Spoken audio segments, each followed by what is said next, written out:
Terpuji Engkau ya Bapa, Bapa yang kekal, yang kami sembah. Kami naikkan pujian, segala hormat, segala puji.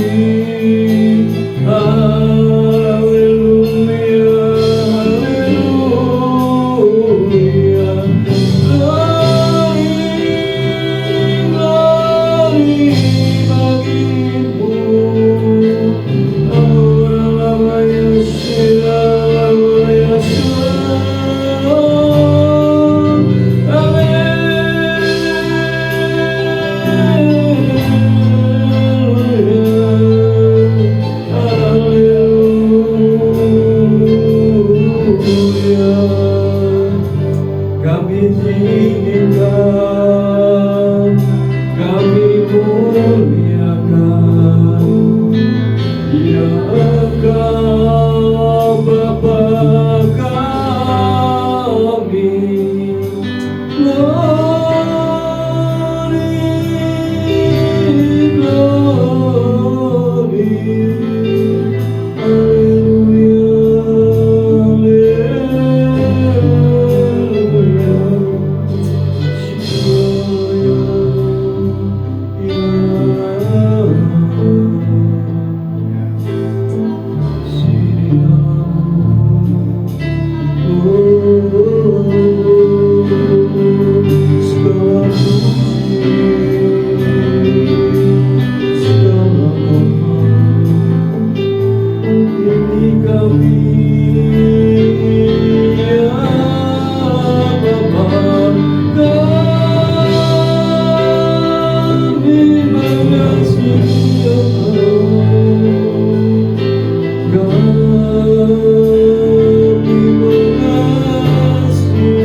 Glory, glory,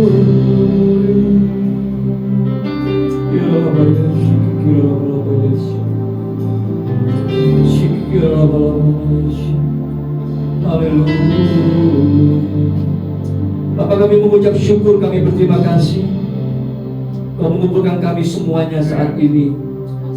Terima kasih buat anugerah-Mu, buat kesempatan yang indah yang Kau sudah berikan kepada kami ya Bapak. Dan kiranya ibadah bersama kami saat ini sungguh-sungguh Roh Kudus-Mu tercurah di tengah-tengah kami, yang memimpin dari awal, pertengahan hingga akhir daripada ibadah bersama ini. Dan Kau menyatakan kehadiran-Mu melalui firman-Mu ya Bapa, yang Kau nyatakan di tengah-tengah kami. Kau sudah mengutus hamba-Mu Bapak Seliwaru-Mu untuk ada di tengah-tengah kami ya Bapa, menyampaikan isi hati-Mu, menyampaikan kehendak-Mu dan kerinduan-Mu bagi setiap kami semua. Bapak, biarlah kiranya pengurapan yang dari surga itu turun atas kami semua dalam ibadah bersama kami ini. Kami boleh memuji, kami boleh menyembah, dan kami boleh mendengarkan firman-Mu. Karena semuanya itu bagi hormat kemuliaan Bapa di surga. Kami akan memulai ibadah bersama ini hanya di dalam nama Yesus Kristus Tuhan. Haleluya. Amin. Haleluya, puji nama Tuhan. Selamat pagi, kita beribadah memuji memuliakan nama Tuhan. Kita satukan hati kita, bukan karena kekuatan dan gagah perkasa kita boleh ada, tapi semuanya karena kasih kemurahan anugerah Tuhan yang selalu ada dalam setiap kehidupan kita. Pertolongannya yang selalu ajaib yang ada bersama-sama dalam setiap kehidupan kita. Haleluya.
Karena perbuatan Tuhan yang selalu ajaib di dalam setiap kehidupan kita. Terima kasih Tuhan Yesus atas kesetiaan yang selalu ajaib dalam kehidupan kita. Haleluya. Ajaib, sungguh ajaib, kuasanya bagiku. Ajaib, sungguh ajaib, kasih Yesus dalam hidupku. Ajaib, sungguh ajaib, kasih Yesus bagiku. Betapa heran ku menyaksikan perbuatannya yang ajaib. Ajaib, sungguh ajaib, kuasanya bagiku. Ajaib, sungguh ajaib, anugerahnya dalam hidupku. Ajaib, sungguh ajaib, kasih Yesus bagiku. Betapa heran ku menyaksikan perbuatannya yang ajaib. Setiap hariku menikmati berkat yang berlimpah. Sepanjang hidupku merasakan kebaikannya, kasih setianya. Ajaiblah Tuhan Yesusku, ajaib selamanya. Haleluya, ku puji namanya. Ajaib, sungguh ajaib, kuasanya bagiku. Ajaib, sungguh ajaib, anugerahnya dalam hidupku. Ajaib, sungguh ajaib, kasih Yesus bagiku. Betapa heran ku menyaksikan perbuatannya yang ajaib. Setiap hariku menikmati berkat yang berlimpah. Sepanjang hidupku merasakan kebaikannya, kasih setianya. Ajaiblah Tuhan Yesusku, ajaib selamanya. Haleluya, ku puji namanya. Ajaib, sungguh ajaib, kuasanya bagiku. Amin. Ajaib, sungguh ajaib, anugerahnya dalam hidupku. Ajaib, sungguh ajaib, kasih Yesus bagiku. Betapa heran ku menyaksikan perbuatannya yang ajaib.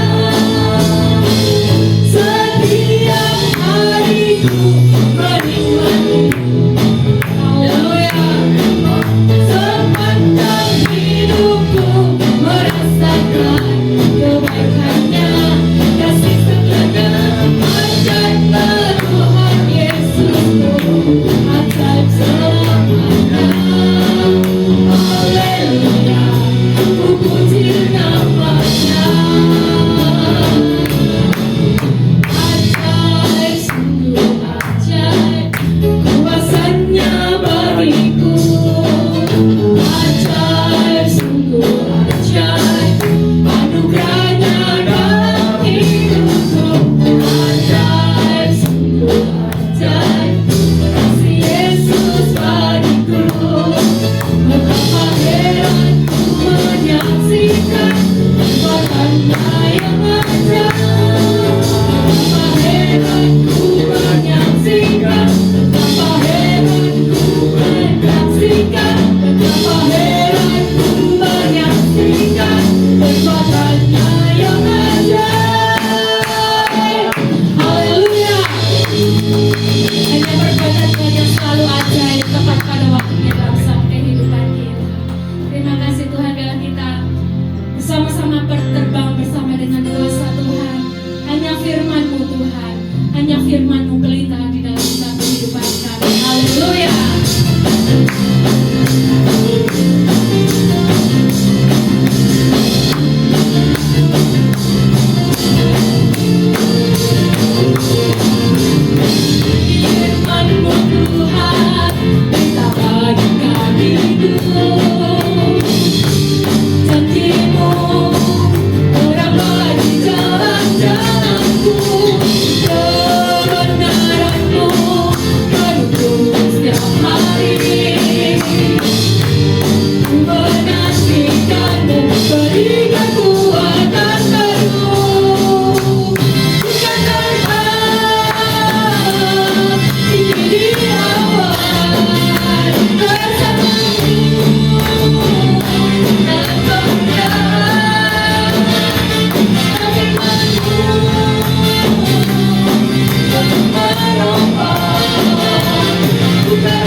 Sungguh besar kasih setia Tuhan di dalam setiap kehidupan kita.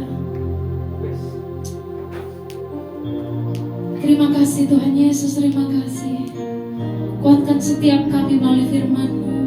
Urapi setiap kami, urapi hamba-Mu Tuhan. Biar hidup kami hanya selalu meninggikan Engkau. Haleluya. Terima kasih Yesus, terima kasih. Biar mata hati kami hanya tetap tertuju kepada Engkau. Haleluya, haleluya.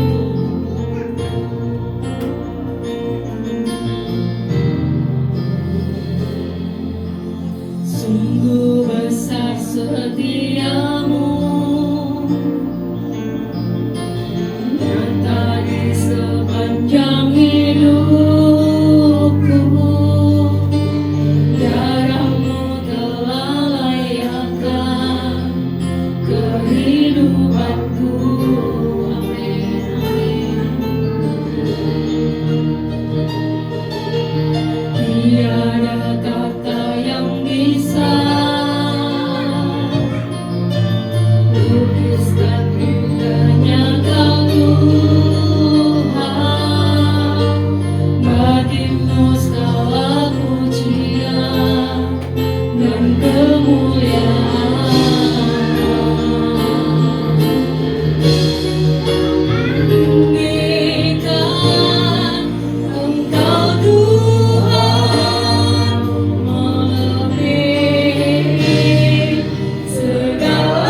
kami anak-anakmu berkumpul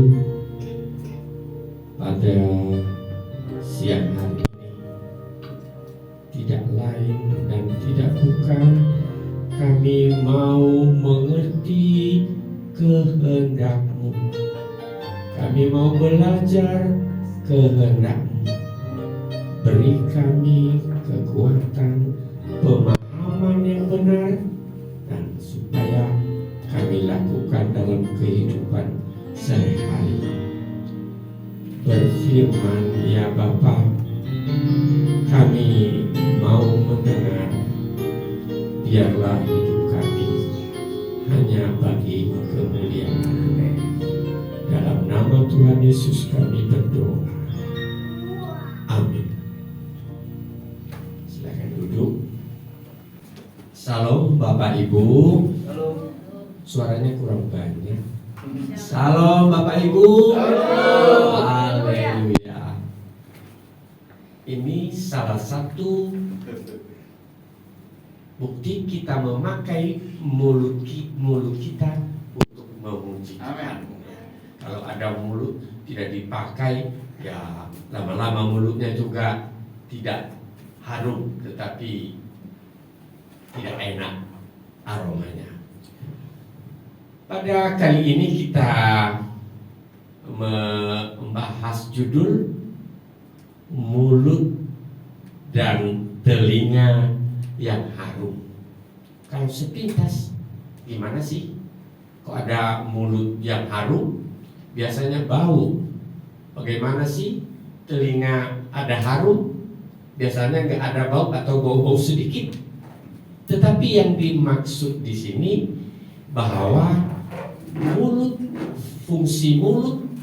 fungsi telinga adalah baik dan menjadi hal yang harum di pemandangan Tuhan. Saya di Surabaya mungkin sudah lebih dari 20 tahun terakhir ini. Sebelumnya pernah di tahun 80-an. Dan waktu itu saya mempunyai teman kebanyakan orang Makassar. Jadi waktu itu sadar tidak sadar, karena itu teman yang berkumpul setiap hari waktu kuliah orang Makassar. Mungkin saya tiru-tiru cara ngomong mereka, mungkin tidak sadar. Tapi sekarang kalau sepintas saya bertemu dengan seseorang yang baru saya kenal, paling lama 10 menit, Bapak berasal dari mana? Kalau tidak begitu penting, kadang-kadang saya bilang dari Makassar. Oh iya, dari tadi suaranya kayak orang Makassar.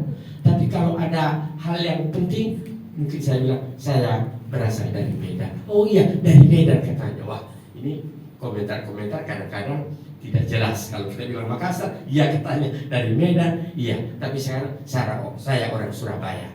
Namun warna suara saya tidak mendukung, tapi nggak apa-apa. Kenapa? Karena hal itu tidak ada pengaruhnya pada kehidupan kekekalan nanti.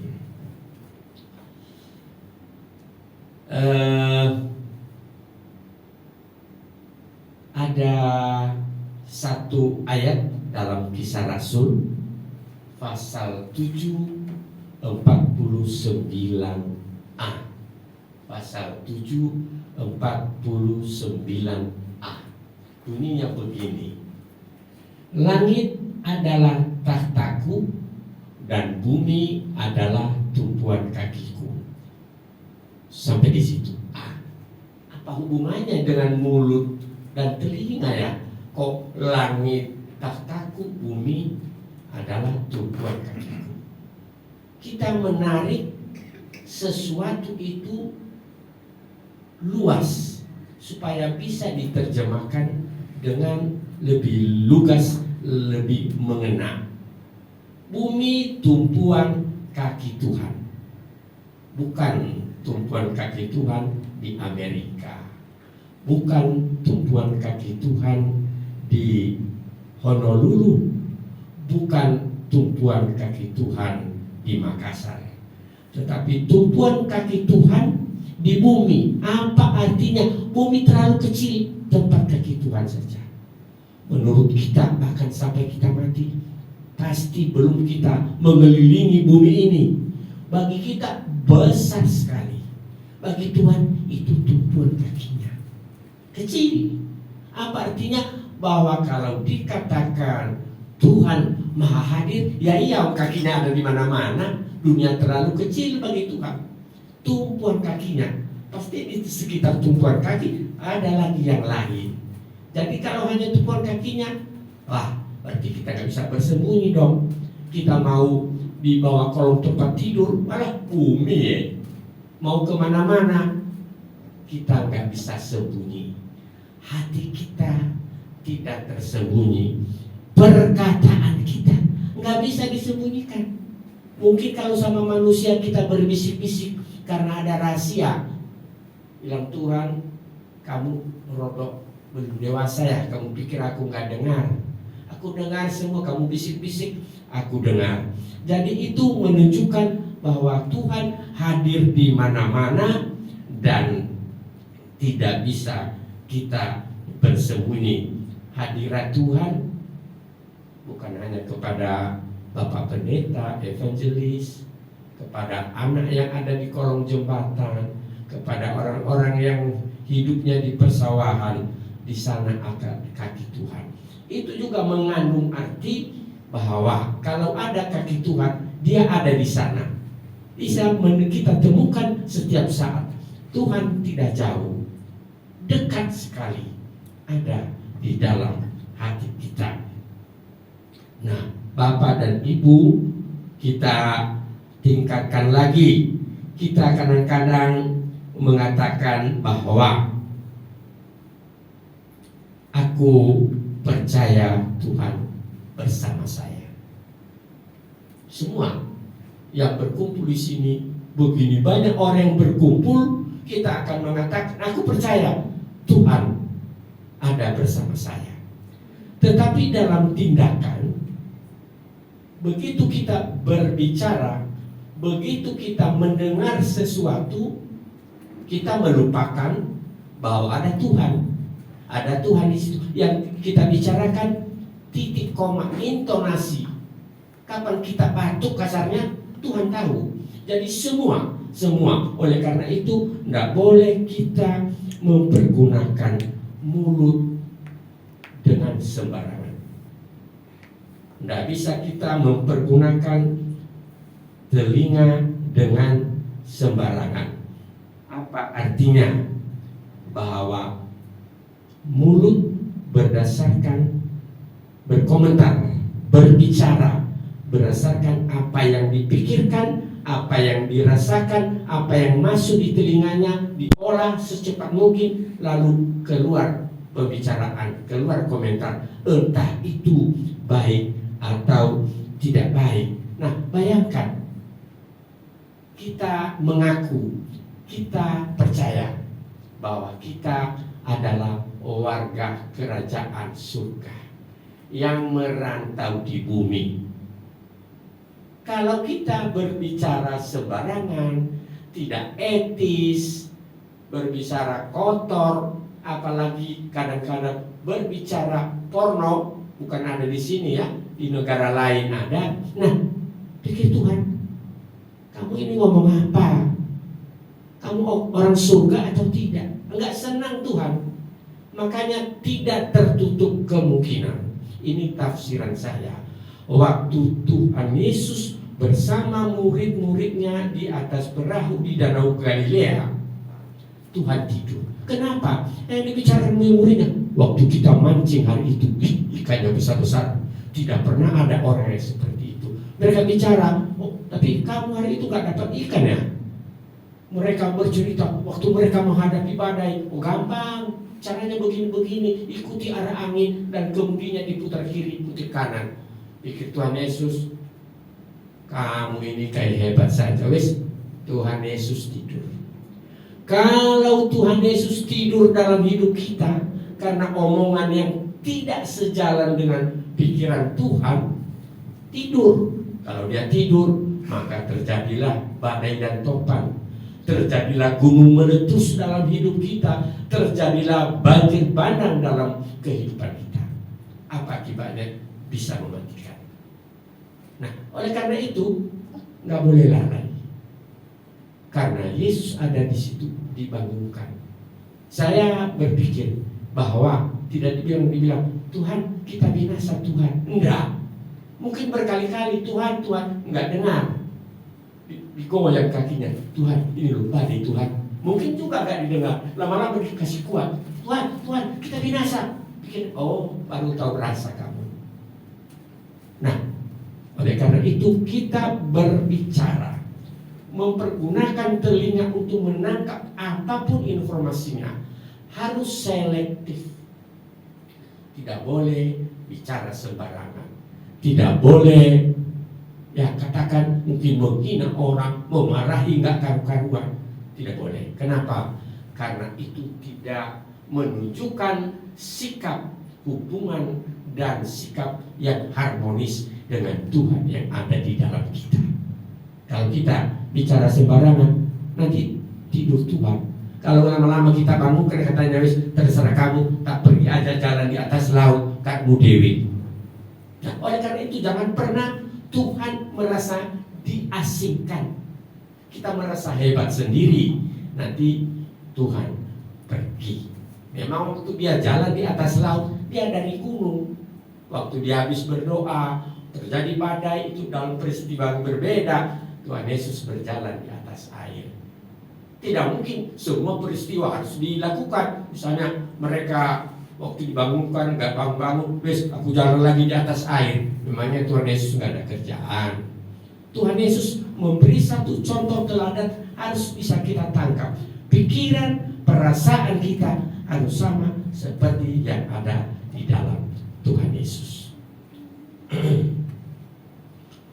Ada kadang-kadang pengakuan kita akui peribahasa Indonesia, lain di bibir, lain di hati. Bagaimana Tuhan bilang sama kita, aku ini siapa menurut kamu? Engkau adalah Tuhan, engkau adalah juru selamatku. Itu di bibir. Siapakah kamu ini? Aku adalah anak Tuhan, pewaris kerajaan surga. Itu di bibir. Karena kelakuannya masih kelakuan anak kolong jembatan. Seberapa lama seorang yang telah mengangkat anak dari kehidupan yang sia-sia, kehidupan keberdosaan, kehidupan dengan bau, dimasukkan di dalam istana. Kalau masuk istana, datang tamu, terus kita datang di situ kaki diangkat, nggak pakai baju, hanya pakai celana. Yang datang wali kota, gubernur, dibilang Tuhan, aduh bikin malu anak ini. Harus diperingati, mungkin dibilang setan tamunya, ini tamu ini masih dari desa. Diulang lagi, kamu jangan begitu, bikin malu bapak kamu. Kamu nggak tahu etika. Begini loh, kamu tinggal di istana begini caranya. Oh iya bapak. Kamu tahu bahwa kamu telah menjadi anakku? Tahu bapak, jangan diulang. Besok lain lagi. Besok dia ke depan rumah, ada tamu, dia kencing situ. Seperti waktu di kolong jembatan. Pikir bapak di surga, besok pergi. Kamu kehilangan, kamu gak jadi anakku lagi, gak bakalan saya kekurangan anak. Aku tidak butuh engkau dari hadapan. Nah, oleh karena itu, khusus kita baca, mempelajari sekarang masalah mulut. Mulut jangan sama sekali berkata dusta. Jangan sama sekali menghina, menjelekan, atau marah yang tidak perlu. Tidak ada gunanya. Kalau kita memang melakukan itu, memangnya kita dapat apa? Enggak ada. Hanya Tuhan jengkel aja. Bukan senang. Padahal kita ini hidup untuk hanya melakukan yang berkenan kepada Bapa. Tapi kalau kita mau mengatakan seperti orang Jawa sebagian, mulutku dewe, karepku dewe, nah itu kita akan menerima risiko yang tidak pernah terduga. Ada satu peribahasa desa, suatu suku yang agak jauh dari perkotaan. Perkataannya begini, kalau bisa diingat bagus. Tufo-tufoi beweu bululato ate humedee. Saya ulangi, tufo-tufoi beweu bululato ate humede. Kita coba separuh, kita serentak ya, supaya bisa berkesannya. Saya ulangi, tufoi bebeu. 1, 2, 3. Tufoi bebeu. Bululato. Lagi bululato. Ate humede. Sekali lagi, ate humede. Kita sambung. Saya ulang dulu ya.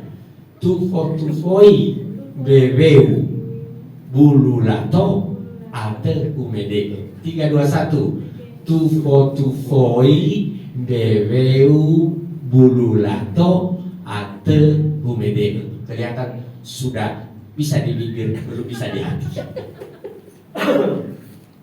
Apa artinya itu? Ada satu jenis daun, namanya di bahasa mereka itu bululato. Daun lato itu saya nggak tahu seperti apa kalau di sini. Kalau saya lihat saya tahu kalau itu lato. Itu tufoi, keringkan mulutmu dengan daun yang kalau kita kena perih gatal sampai merah, sampai bengkak. Keringkan mulutmu dengan daun lato, baru ngomong. Artinya jangan asal ngomong. Mau mengatakan, kamu kurang ajar. Kenapa ini belum pakai bulu lato ini? Siapkan bulu lato di saku, di dalam dompet. Begitu mau ngomong, sebentar ya, ambil dulu bulu lato, perih. Nah, apa artinya? Jangan ngomong yang memerihkan hati orang. Jangan ngomong yang membuat orang drop. Jangan ngomong yang membuat orang kecewa mendengarnya. Katakanlah yang indah. Katakanlah yang meneduhkan. Katakan yang menggembirakan. Katakan yang membangun. Sehingga orang mengatakan, waduh, puji Tuhan, mereka ini pasti membawa kebiasaannya dari surga turun ke bumi. Orangnya betul-betul mempunyai budaya kerajaan surga. Tapi kalau kita asal ngomong, waduh, sama artinya orang yang tidak sikat gigi 2 minggu. Begitu buka mulut, gak enak. Kita akan menjadi ngeri. Bahkan orang bilang, jangan mendekat. Nanti kamu kena ludahnya. Bukan hanya COVID, baunya juga gak hilang 2 minggu lagi. Nah, oleh karena itu kita harus menjaga mulut. Katakan, disensor betul. Disensor betul sebelum berkata. Saya dulu waktu masih muda, sering kebetulan saya menjadi pimpinan satu unit pekerjaan di kantor pemerintah. Dan saya kalau anak buah saya nikah, saya undang untuk memberi nasihat. Dan saya sering mengatakan kepada mereka, suami istri adalah pasangan yang sepadan. Belum tentu sesuai. Sepadan karena bukan laki-laki sama laki-laki, bukan perempuan sama perempuan, tapi berpasangan, tapi ada pertidaksamaan. Nah, tidak tertutup kemungkinan waktu setahun 2 tahun bukan main sayang-sayangan. Setiap ketemu I love you. Setiap ketemu halo sayang, mana yang sakit di badanmu biar tak pijit, mau makan apa-apa dan sebagainya. Tetapi suatu ketika terjadi pertentangan. Contoh, Pak minta uang Pak 1 juta. Loh, gaji kita 500.000, minta 1 juta. Ya gimana, ini perlu itu. Lalu marah. Memangnya aku kerja hanya untuk beli ini beli itu. Marah. Akhirnya terjadi percekcokan yang panjang. Ceritalah, dulu kamu begini, dulu kamu begitu. Mulai keluar bau-bau mulutnya tadi, keluar semua. Nah, saya selalu memberi nasihat begini. Kalau mau marah, suami kepada istri. Kalau mau marah, istri kepada suami, atau orang tua kepada anak. Begitu meledak sampai sudah merah telinga kita belajar matematika. Maksudnya apa? Kita hitung 1 sampai 100 pelan-pelan. Mau marah 1, 2, 2, ya kan? 3, mungkin sampai 10 kita sudah hilang marahnya. Daripada begitu, aduh, suruh marah, suruh itu ya sudah. Ini 100 berhenti, artinya sudah dipasang urulan berarti sudah dibersihkan sehingga tidak keluar amarah, sudah hilang marahnya. Nah sesudah itu mungkin nggak marah lagi, mungkin dibilang si suami atau istri, lo kenapa diam saja? Bilang aja, aku sedang menghitung uang dipinjam dari mana ya, baru sampai 100 sudah hilang. Nah kita harus berlatih untuk selalu melakukan apa yang berkenan kepada Tuhan. Kalau kita menghitung sampai 100, Tuhan tidak marah, mungkin pikiran, oh pintar juga kamu ya, dari mana kamu dengar ajaran seperti itu? Nah kalau terjadi di antara kita yang tuduh saja saya tidak keberatan. Nah kemudian kita juga harus sadar bahwa ini bukan sekedar didengar. Kalau sekadar didengar nggak ada gunanya. Coba kita komitmen dalam hati bahwa mulai detik ini, ya, mulai detik ini saya akan berusaha sedapat mungkin untuk selalu mengatakan apa yang berkenan kepada Tuhan. Satu hal yang menarik, ya, kalau kita bicara itu kan Tuhan Maha Hadir, kan pasti Dia ada. Coba bayangkan di luar sana, ada di grup kami, grup tertentu orangnya macam-macam di dalam, pendidikannya mulai dari minimal S1 sampai profesor. Tapi nanti di WA grupnya, waduh, terus terang banyak yang tidak etis untuk dipertontonkan, untuk di-share kepada sesama, karena akan dapat menimbulkan sesuatu gerakan batinia yang meleset. Nah, bayangkan kalau ini terus-menerus, tapi tidak tertutup kemungkinan bahwa yang melakukan itu ya bukan hanya di grup itu ya, di banyak grup. Kita kan rata-rata punya banyak grup. Bukan berarti mereka mau melanggar etika Tuhan, tapi mereka tidak merasa salah, hanya merasa lucu. Biar orang senang melihatnya, merasa lucu. Nah, kalau kita masih kanak-kanak, bolehlah lucu-lucuan.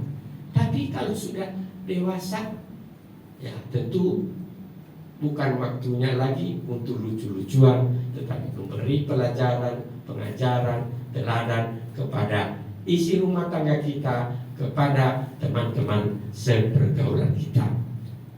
Kalau kita dilihat Tuhan mengatakan ini, mengatakan itu, berlaku ini, berlaku itu, Tuhan kecewa.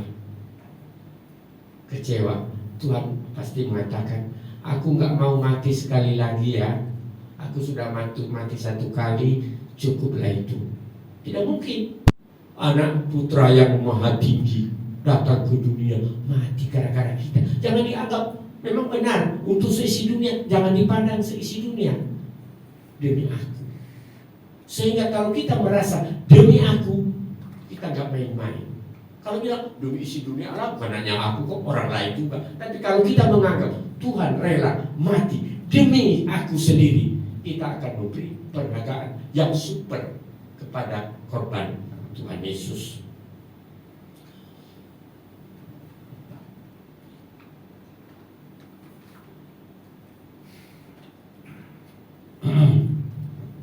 Suatu ketika di zaman dahulu, beribu tahun yang lalu, saya tidak mendapat informasi pada tanggal berapa, tapi sudah lama sekali. Daud yang adalah raja, dia juga mungkin merasa dalam kesendiriannya, aku ini bersalah, aku ini ngamuan, aku ini banyak tidak berkenan kepada Tuhan. Berdoalah dia, Tuhan awasilah mulutku. Coba dibuka di dalam Mazmur 141 ayat 3. Mazmur 141 ayat 3. Awasilah mulutku, ya Tuhan, berjagalah pada pintu bibirku. Daud meminta Tuhan mengawasi mulutnya. Tapi kita hendak mulutku sendiri berjaga. Tuhan diminta selalu berjaga. Nah, kalau Raja Daud yang diurapi Tuhan mengeluh seperti itu, kenapa kita tidak? Mari mulai detik ini juga kita akan berkata melalui rintihan hati kita, ya Tuhan, awasilah mulutku ini, berjagalah di pintu bibirku. Bisa jadi lain di bibir, lain di hati, hanya mengucapkan. Kita hati-hati. Kita hati-hati harus mengeluh dengan perasaan yang mendalam. Tempatkan dirimu di depan takhta Allah dan kita duduk di lantai di situ. Ya Allah, awasilah mulutku ini. Tapi kalau kita bersangka-sangka, Tuhan awasilah mulutku, berjagalah di pintu bibirku, katanya kamu asal ngomong aja, bukan dari hatimu itu. Kita harus betul-betul dari hati untuk mengajukan doa, sehingga dengan tulus hati bisa kita menerima bagaimana apa yang dilakukan Tuhan kepada kita. Baik, ada satu ayat juga ya di dalam ya kelewatan ini ya, bahwa hendak lambat berkata-kata dan lambat untuk marah. Kadang marah itu ditunjukkan melalui suara yang keras. Ada marah itu ditunjukkan dengan cuek. Ada kemarahan itu ditunjukkan dengan mimik. Kita tahu, oh ini marah ini. Nah, kita harus lambat juga untuk marah. Untuk sesuatu hal. Untuk sesuatu hal. Saya berlatih untuk tidak marah.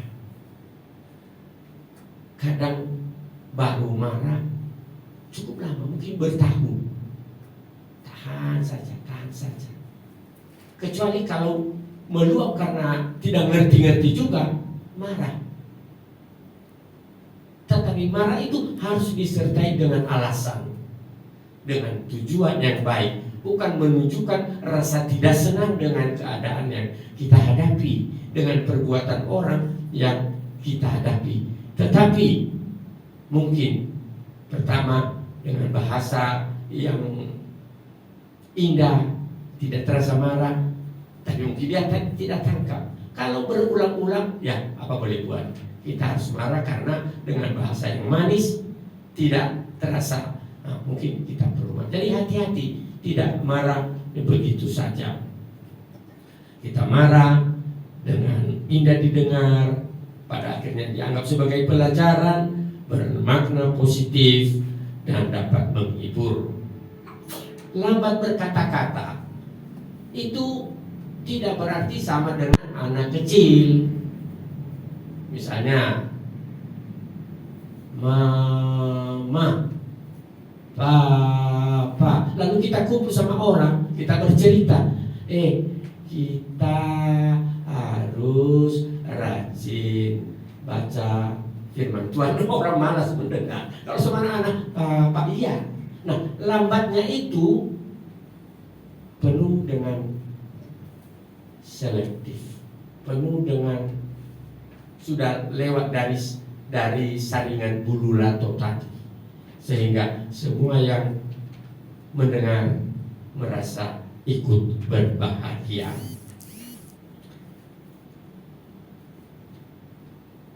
Orang yang terlalu cepat ngomong sering pada akhirnya, maaf, tadi saya emosi. Kita sudah dewasa, kalau anak kecil bolehlah.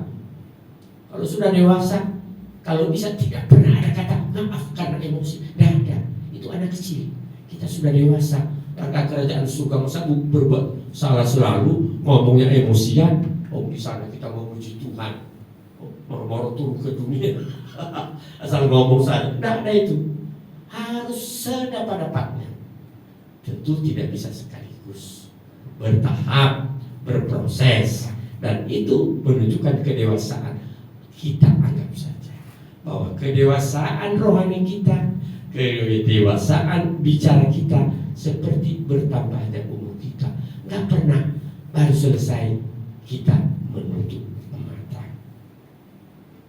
2 Timotius pasal 2 ayat 16.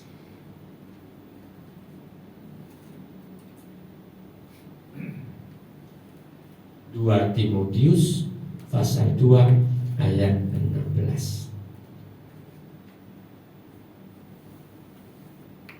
Sudah ketemu? Ya. Karena kan kalau dicari itu ada yang sulit juga. Ya, mari dibaca 1, 2, 3. Tetapi hindarilah omongan yang kosong dan yang tak suci yang hanya menambah kefasikan. Saya periksa fasik dalam kamus bahasa Indonesia adalah tidak peduli terhadap perintah Tuhan. Perintah Tuhan no. Buruk kelakuan, jahat, itu menambah kefasikan. Omongan yang kosong. Tahulah, bapak-bapak dan ibu pasti tahu omongan yang kosong, omongan yang sia-sia, omongan yang tak suci. Itu adalah kejahatan, kefasikan di hadapan Tuhan. Sekali lagi, kita komitmen dalam hati pada hari ini tidak ada lagi omongan kosong dan omongan yang tidak suci. Kenapa? Karena itu bukan level kita. Itu level mereka-mereka yang tidak mengenal Tuhan secara mendalam. Level kita adalah omongan yang pantas didengar juga oleh Tuhan. Omongan yang harum, omongan yang menyukakan hati Tuhan. Kalau kita melakukan hal yang seperti itu, bisa jadi Tuhan bilang sama malaikat yang selalu berserta dia, catat nama bapak, ibu, dan saudara-saudari itu. Omongannya aku senang, besok lusa aku mau dengar lagi. Tapi kalau omongan jelek, aduh, orang ini lagi tidurlah Tuhan. Mungkin dia tidak berikan selalu beserta dengan kita, tapi dia tidur, dia cuek. Tapi kalau baik, malaikat catat dulu, jangan lupa itu namanya itu ya. Kalau lengkap dengan fotokopi KTP-nya. Nanti saya periksa kalau benar atau tidak. Aku mau senang kali hatiku untuk mendengar bicaranya yang lembut, yang membangun, yang menghibur, yang menasihati, yang memuliakan Tuhan. Apakah kita sepakat demikian? Amin. Tepuk tangan dulu supaya Oke, jadi biar Tuhan bilang catat. Aku mau ketemu dia sering-sering. Kalau bisa panggil aja dia supaya bersama aku mulai sekarang. Tapi yang belum tentu kalau dibilang, ayo sama Tuhan, kalau Tuhan senang mendengar suaramu, Tuhan tunggu dulu Tuhan. Ini saya minta izin istriku dulu sama anak-anakku. Karena takutnya sakit senangnya Tuhan cepat pulang. Aku bahagia bersamamu. Nah, itu guyon ya.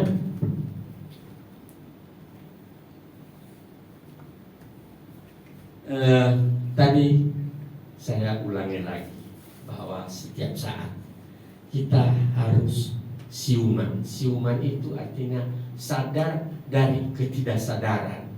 Ibarat orang yang pingsan, sadar itu siuman. Kita ini sering tidak menyadari bahwa kita lagi pingsan, lagi hilang kesadaran. Marilah siuman dan selalu di dalam persekutuan yang manis dengan Tuhan. Karena Tuhan dengan rohnya telah menempatkan CCTV di kepala kita, ditaruh di hati, ditaruh belakang, muka, depan. Kita nggak bisa bersilat lidah nanti karena memang lidah tidak bertulang. Bolehlah ngomong sembarangan, tapi nanti diputar CCTV seperti kebanyakan orang yang tertangkap basah berbuat tidak baik, kita hanya menyesal. Kalau sudah ada penyesalan dan tidak ada pertobatan, ya habislah. Terjadi puting beliung yang akan mematikan kita semua. Yakobus pasal 3 ayat 5.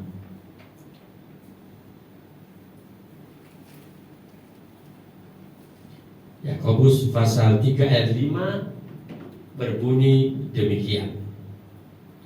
Demikian juga lidah, walaupun suatu anggota kecil dari tubuh, namun dapat memegahkan perkara-perkara yang besar. Lihatlah betapapun kecilnya api, ia dapat membakar hutan yang besar. Jadi lidah bagaikan api. Berbeda dengan lidah api yang dapat oleh murid-murid Tuhan. Ini lidah api ini api yang menghanguskan. Hutan saja pun dibakar. Padahal apa hubungannya dengan hutan? Di sana nggak ada api, nggak ada memasak nasi, tapi dibakar sama api ini, nggak ada kerjaan. Nah makanya dalam hati kita jaga lidah. Begitu mau marah, tak siram kamu air dingin nanti ya, air es, biar kapok kamu. Nah lidah sadar, oh kamu guyon sama aku, ya wis, aku nggak mau melakukannya. Lidah bagaikan api, bukan hanya hutan, mall dibakar, rumah tangga dibakar, berantakan semua.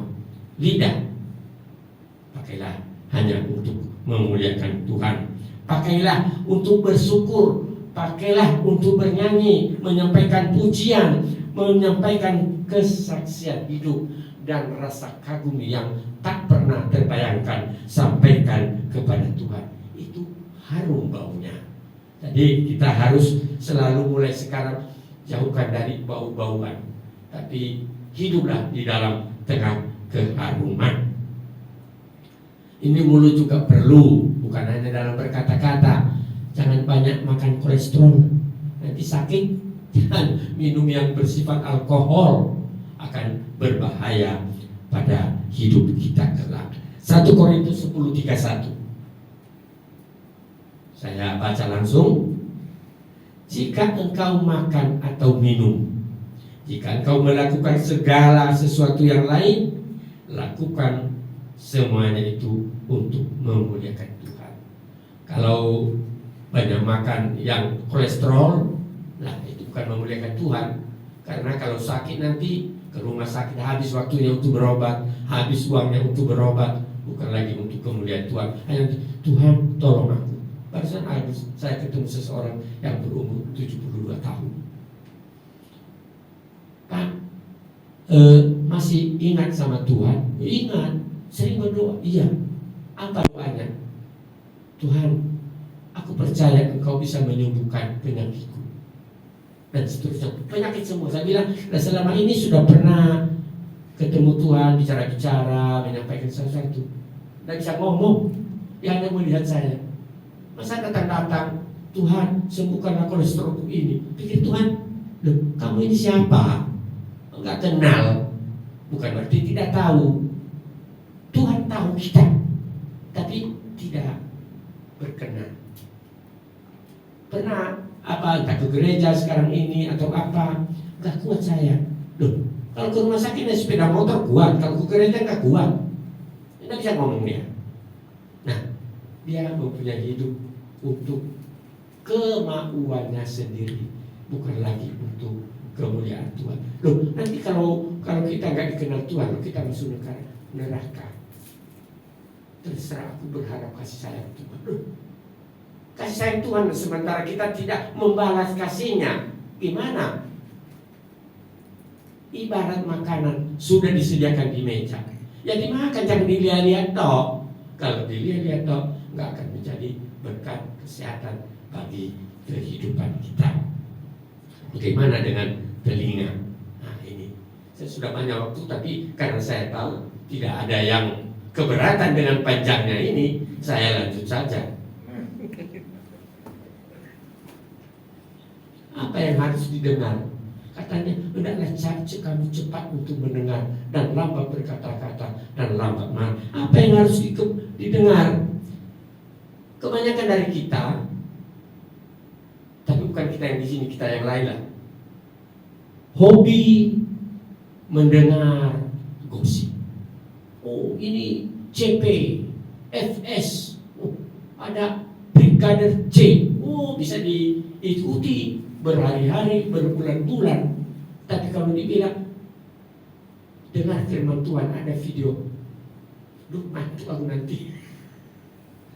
Kalau dengar yang aneh-aneh, gosip-gosip, kisah selebritis, kisah politik, wah bukan main. Kalau ada film-film dulu itu berseri-seri, bisa beberapa bulan, begitu apa nanti nonton. Saya juga suka nonton dulu. Sekarang kalau nonton film, hampir tidak pernah. Udah lama, gak tertarik lagi. Karena rasanya itu bukan lagi kebutuhan. Jadi, cepat mendengar bukan berarti apa saja didengar. Seleksi. Itu telinga bagaikan pipa PDAM yang masuk ke rumah kita. Pipa ini harus selalu bersih. Kalau kotor berlumut, dibersihkan berkala. Di ujungnya pun kadang-kadang kita pakai saringan, pakai firman Tuhan, supaya yang ada kotor-kotor ditahan di sana, jangan masuk ke dalam rumah kita, akan membuat kita sakit, batuk, flu dan sebagainya. Pasang saringan. Saringannya firman Tuhan. Pipa dibersihkan dengan darah Tuhan Yesus, sehingga lumut-lumut tidak akan merusak pipa itu. Jadi pipa harus dipelihara. Setiap sore periksa saringan. Ada enggak kotoran yang tersaring? Buang. Jangan dibuang pipanya. Saringannya saja yang sudah kotor. Kalau masih bisa bersih, oke. Itu harus selalu. Jangan sekali setahun baru diperiksa. Sempat bahaya.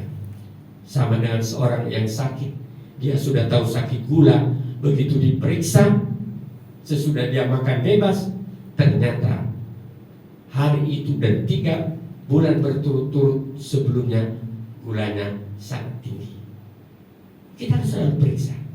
Jangan sampai pipa kita sudah bocor, telinga kita sudah rusak. Harus jernih untuk menerima firman Tuhan, karena itu saluran yang masuk, berdasarkan itulah keluar tadi ucapan mulut dan sebagainya. Jadi kita berharap, kita berniat untuk selalu saringan itu, pipa itu, pasang saringan yang termahal, bukan saringan tak saringan.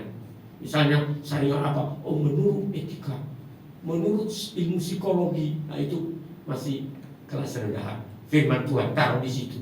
Berapa ayat ya seluruh Alkitab taruh di ujung pipa, sehingga yang masuk ke dalam keluar. Baru mengatakan didengar telinga kanan, keluar telinga kiri. Benar, tadi masih salah. Masuk ke kanan, keluar kiri, berarti sudah lewat otak. Sudah disaring, baru dibuang. Maunya taruh di sini saringannya begitu apa? Terbuang. Pasti kasih palang di sini, begitu apa? Dia pukul. Nah kalau kita sudah begitu, enak kita merasa aman. Segala apa? Ya kemudian bagimu ya Tuhan. Segala sesuatu tidak enak bagimu kemudian. Ada orang bicara ini urusan iblis. No, kita harus sudah pasang saringan yang super. Baik, tadi kita katakan bahwa makan minum bagi kemuliaan Tuhan apa saja. Kita camkan betul-betul bahwa apa yang kita lakukan harus beraroma harum. Perkataan, pikiran, perasaan, niat, perbuatan harus selalu berbau harum di hadapan Tuhan. Kenapa? Karena Filipi 2 pasal ayat 5 mengatakan, hendaklah kamu dalam hidupmu bersama menaruh pikiran dan perasaan yang terdapat juga dalam Kristus Yesus. Kalau tidak seirama dan sejalan dengan kesukaannya, maka kita akan terasing dari hadapan Tuhan sejak di bumi, bahkan sampai selama-lamanya. Mulut dan telinga yang harum harus menjadi praktek kehidupan kita mulai sekarang. Amin. Tuhan Yesus memberkati. Puji Tuhan. Terima kasih Pak Dedi, Pak Sari Warubu untuk firman Tuhannya pada saat kesempatan kali ini. Saya percaya kita semua diberkati Bapak Ibu ya. Amin. Ya, bukan hal yang mudah untuk menjaga telinga kita, untuk kemudian menjaga mulut kita di tengah-tengah apa ini arus informasi dunia internet, dunia digital hari ini. Begitu banyak hoax bertebaran, begitu banyak hal yang seringkali nggak perlu kita dengar, yang kemudian jadi harus kemudian muncul di mana-mana, menjadi hoax di mana-mana. Apalagi juga bagaimana menjaga mulut kita, dan dikatakan supaya senantiasa mulut kita ini menyampaikan hal-hal yang baik, hal-hal yang berkenan di hadapan Tuhan. Terima kasih Pak Dedi mengingatkan kita semuanya untuk menjadi bekal dalam kehidupan kita sehari-hari, untuk kita selalu bisa mendengar yang baik, menyaringnya, kemudian juga supaya kita mengucapkan hal-hal yang baik juga, hal-hal yang bukan menyenangkan manusia, tetapi tentu juga yang lebih daripada itu adalah yang menyukakan hati Tuhan. Amin. Oke, mari kita akan menutup ibadah kita pada kesempatan hari ini. Minggu depan kita akan masuk dalam perjamuan kudus ya. Minggu yang pertama kita akan perjamuan kudus Bapak Ibu Saudara. Jadi kita siapkan hati kita untuk minggu depan kita dalam perjamuan kudus Tuhan. Minggu depan firman Tuhan akan saya sampaikan ya. Baik, pengumuman yang lain mungkin belum ada.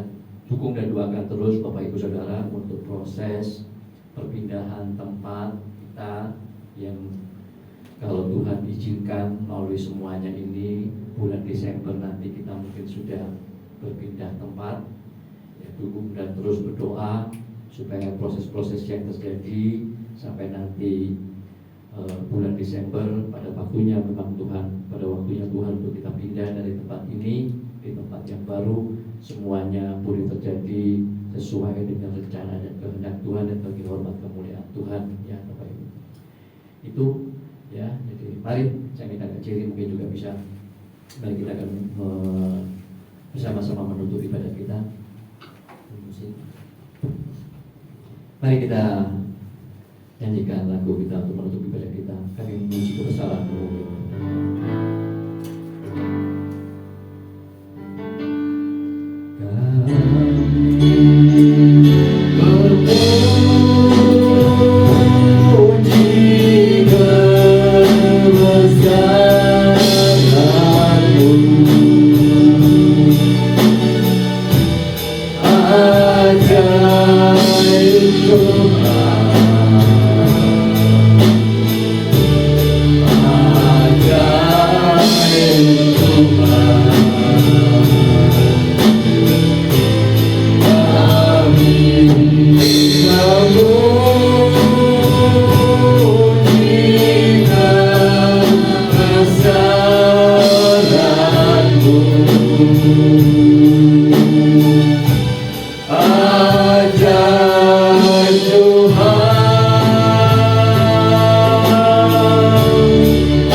Syukur, kami berterima kasih. Kau sudah menolong kami, Kau sudah mengurapi kami, dan Kau berkati kami dari awal, pertengahan hingga ibadah akhir daripada ibadah ini ya Bapa. Kami semua diberkati terlebih dengan firman yang sudah Kau sampaikan melalui hamba-Mu. Terima kasih Bapa di surga. Dan kiranya senantiasa Engkau menguatkan kami dengan Roh Kudus-Mu, sehingga kami tidak hanya sebagai pendengar akan firman Tuhan, tetapi kami boleh menjadi orang-orang yang berbahagia karena kami melakukan kebenaran-kebenaran firman-Mu di dalam kehidupan kami. Sebelum kami berpisah satu dengan yang lain dan mengakhiri ibadah bersama kami saat ini, Bapa, kami mengangkat tangan kami di dengan iman di dalam Yesus Kristus Tuhan. Kami mohon kepadamu ya Bapa, belas kasihan dan anugerah-Mu.